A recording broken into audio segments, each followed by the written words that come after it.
जय सद्गुरुदेव, जय पद शरणम। मेरे सद्गुरु की वाणी परम संत महात्मा यशपाल जी महाराज का प्रवृत्ति में निवृत्ति गृहस्थ धर्म के लिए श्रीमद् भगवद गीता का गीता सुधा भाष्य अध्याय 10 श्लोक 16। वक्तुमर्हस्य शेषणा दिव्या ह्यात्मविभूतयः याभिर्विभूतिभिर्लोका निमांस्त्वं व्याप्य तिष्ठसि।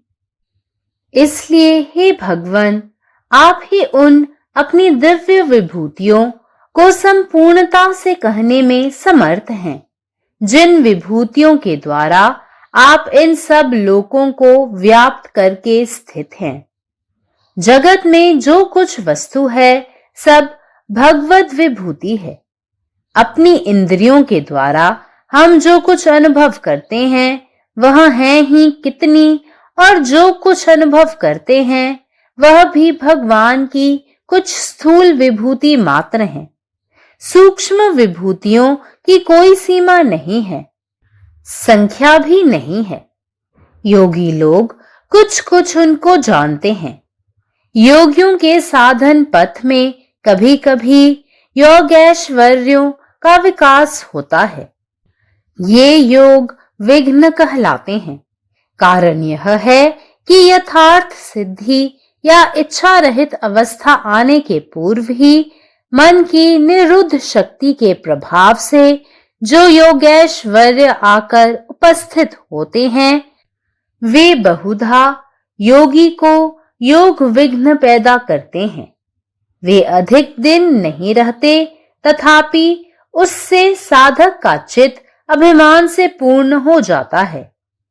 यह नहीं समझ पाता कि यह भी महामाया का एक खेल है।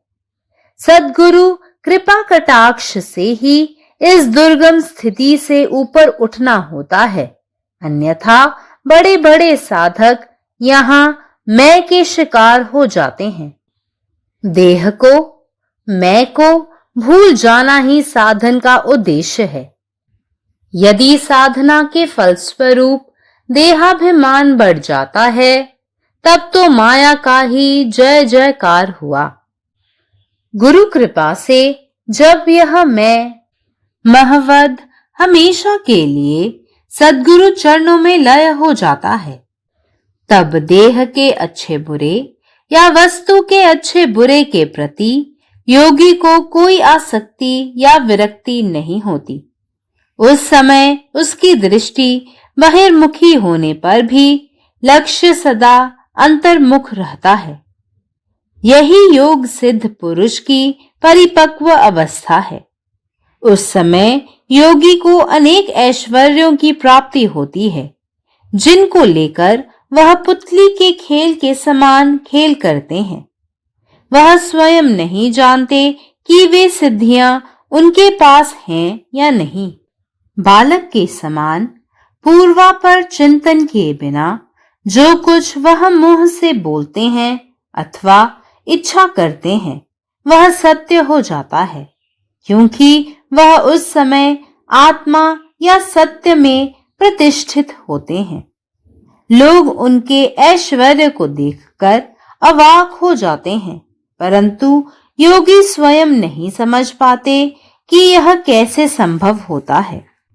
उन्हें स्वप्न में भी यह भान नहीं होता कि उनसे कुछ होता है। जो कुछ करता है मेरा मालिक करता है, मैं कुछ नहीं हूं, मेरा कुछ नहीं है। सब कुछ उसी की इच्छा से होता है। तुम ही सब हो, तुम्हारा ही सब है। योगियों का महामंत्र है, हे ईश्वर, तेरी इच्छा पूर्ण हो। Arjuna humbly requests the Lord, please tell me in detail of your divine powers, by which you pervade all these worlds and abide in them. None else can do so. Arjuna wants to know what exactly are the Lord's divine manifestations in the multiple world of plurality. Arjuna by now is convinced that the Lord is the essence without which the multiple world cannot exist. Whatever we are able to know physically is so insignificant and that too confined to the material world. There is no limit for his divine powers. These are countless. Yogins know something about them. In the practice of yoga, when a good degree of concentration is achieved, the sadhak experiences several types of occult powers bestowed on him. He is able to perform miracles and consciously or unconsciously become a victim of ego. The yogin starts thinking that he has achieved the desired goal and become a siddha. He forgets that this is also the game of Mahamaya. These powers last only for a few days and are short-lived. The real perfect state of yoga siddhi is in forgetting I and mine, the ego, and become desireless. The real yogin is so merged in his Ishta that he even in dream does not ever know that he did anything.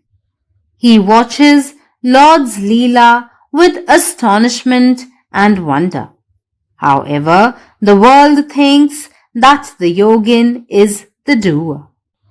As the cosmic man, Ishvara, the Lord has both transcendental and immanent manifestations, vibhutis, in all names and forms that constitute the samsara. And these can be realized by a heart of faith but cannot be comprehended by an impenetrable though sharp intellect. Arjuna, a man of action and supremely practical minded, wanted to gather sufficient data for his intellect to ponder over, classify and understand it. Om. സദ്ഗുരുവിന്റെ സന്ദേശം അധ്യായം 10 ശ്ലോകം 16 വക്തുമർഹസ്യ ശേഷേണ ദിവ്യാത്മവിഭൂതയാ യാഭിർവിഭൂതിർലോകാനിമാം സ്ത്വം വാപ്യതിഷ്ഠസി. അർജുനൻ പറഞ്ഞു, ഭഗവാനെ, അങ്ങയുടെ ദിവ്യമായ വിഭൂതികളെ സമ്പൂർണമായി വിവരിക്കാൻ അർഹൻ അങ്ങു മാത്രമാണ്.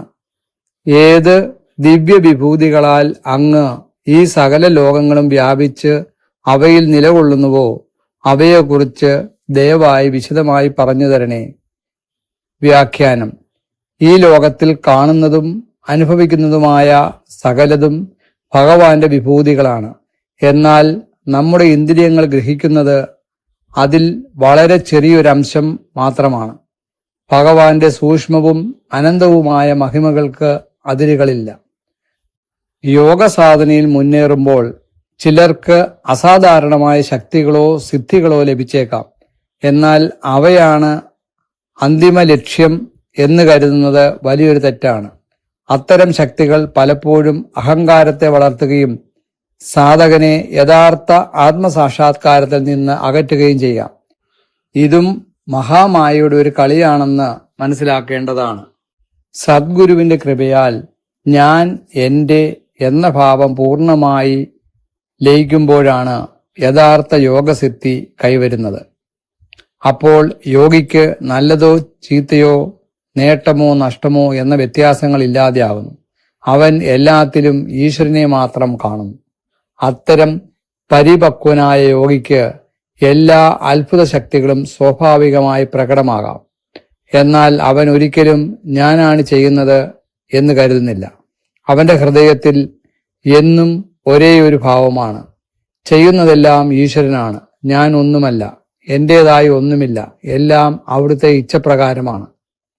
അർജുനന് ഇപ്പോൾ വ്യക്തമായി മനസ്സിലായിരിക്കുന്നു, ഈ ബഹുരൂപമായ ലോകത്തിന്റെ അടിസ്ഥാന സത്ത ഭഗവാനാണ്. അതുകൊണ്ടാണ് ഭഗവാന്റെ അനന്തമായ ദിവ്യ പ്രകടനങ്ങളെക്കുറിച്ച് കൂടുതൽ അറിയാൻ അവൻ വിനയപൂർവ്വം അപേക്ഷിക്കുന്നത്. ഭഗവാന്റെ മഹിമയെ ഭക്തിയാലും വിശ്വാസത്താലും മാത്രമേ അനുഭവിക്കാൻ കഴിയൂ.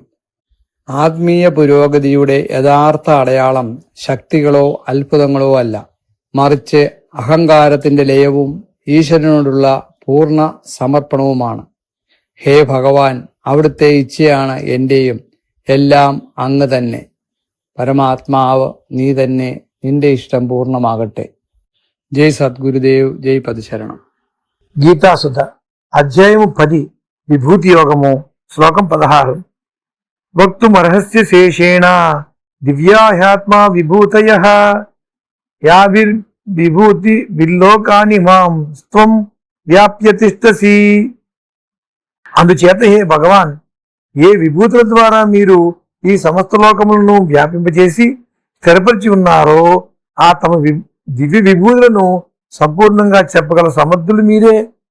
ప్రపంచంలో ఏ వస్తువులైతే ఉన్నవో అవన్నీ భగవద్విభూతులే.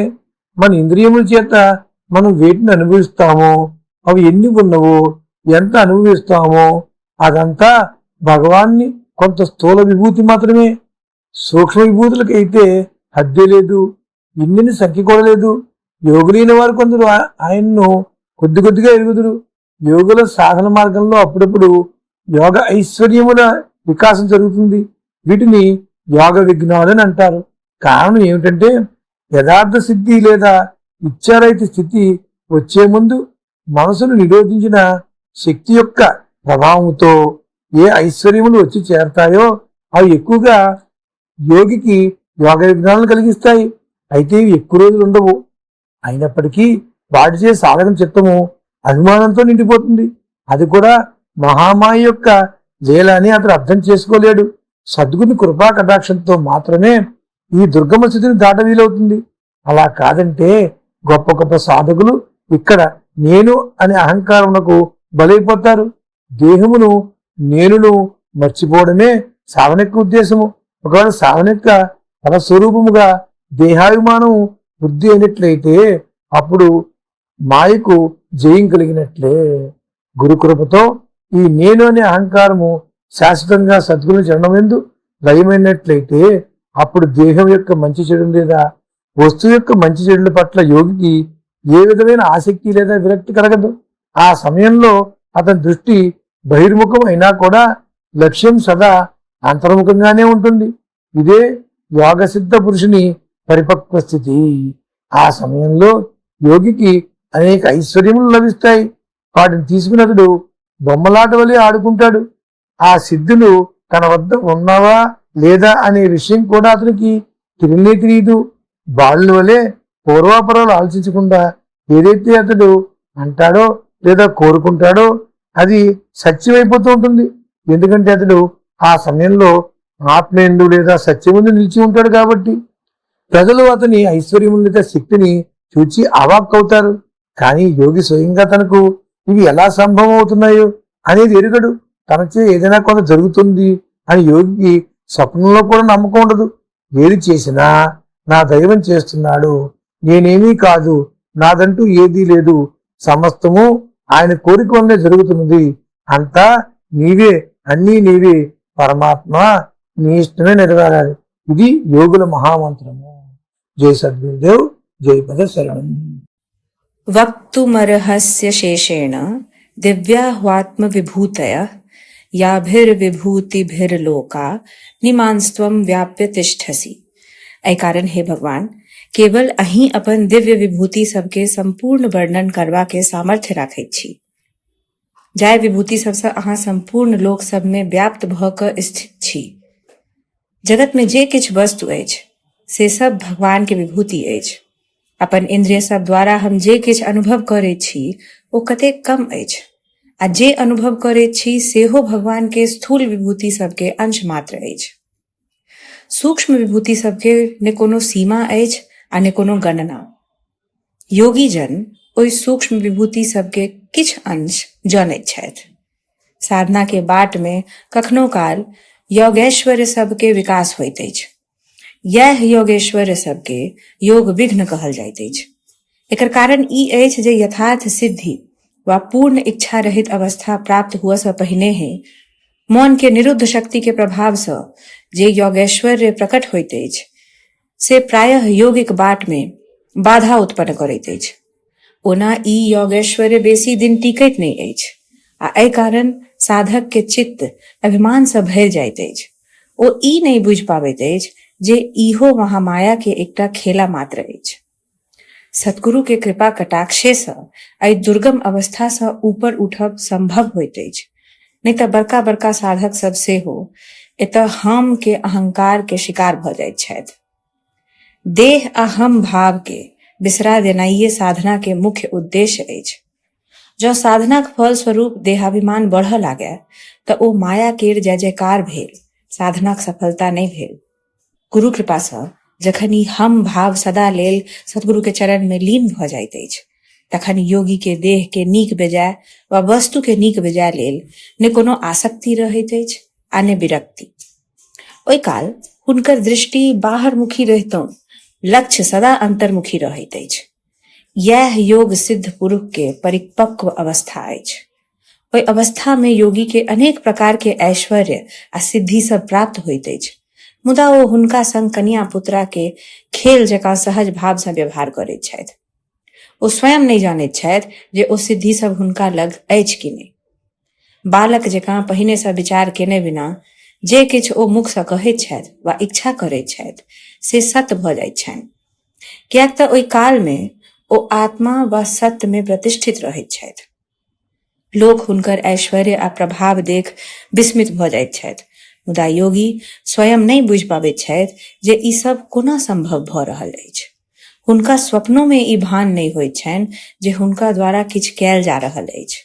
हुनकर तऽ यह भाव रहैत छनि जे किछु करैत छी से हमर मालिक करैत छथि, हम किछु नहीं छी, हमर किछु नहीं अछि, सब किछु हुनके इच्छा से होइत अछि। अहीं सब किछु छी आ सब किछु अहीं के अछि।